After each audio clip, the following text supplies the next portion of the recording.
Nissan reportedly paid huge sums of money for Chairman Carlos Ghosn's homes in 4 cities and didn't disclose the payments to the stock exchange. Meanwhile, the French finance minister has urged Renault to install an interim replacement for Ghosn. Following the shocking arrest of Nissan Motors chairman Carlos Ghosn, the Japanese automaker is planning to dismiss Ghosn from his position for underreporting income and misuse of investment funds. Speaking at a late evening press conference in Yokohama yesterday, Nissan Motors CEO Hiroto Saikawa blamed too much power and too little oversight for Ghosn's alleged financial misconduct. Saikawa also said Nissan's board would vote on ousting both Ghosn and Representative Director Greg Kelly on Thursday. When asked why the company had failed to spot the purported illicit activity for so long, Saikawa blamed the system in the company, which allowed a lack of transparency.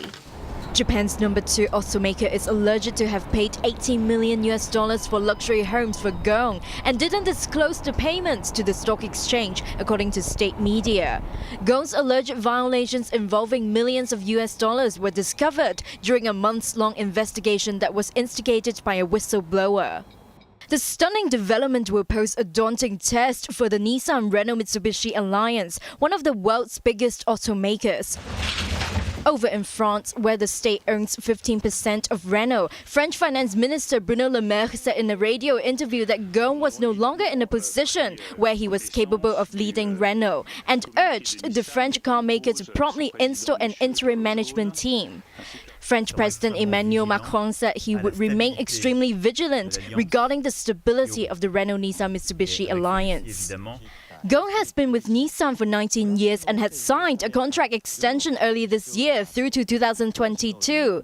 His compensation, which is high by Japanese standards for executive pay, has been an issue over the years. According to NHK and the Kyodo News Service, Nissan paid Ghosn nearly $89 million over 5 years through March 2015. But a 64-year-old chairman reported only half of what he had received. The Brazilian-born French national was credited with helping engineer a remarkable turnaround at Nissan over the past 2 decades. He rescued the Japanese automaker from near bankruptcy after he was sent in by Renault. Nissan shares tanked as much as 6.5% in early trade in Tokyo today, the most since June 2016. All right, let's take a look at the markets. Hang Seng Index closed down 532 points after technology firms led the sell-off across Asian markets on fresh concerns about demand for Apple's iPhones.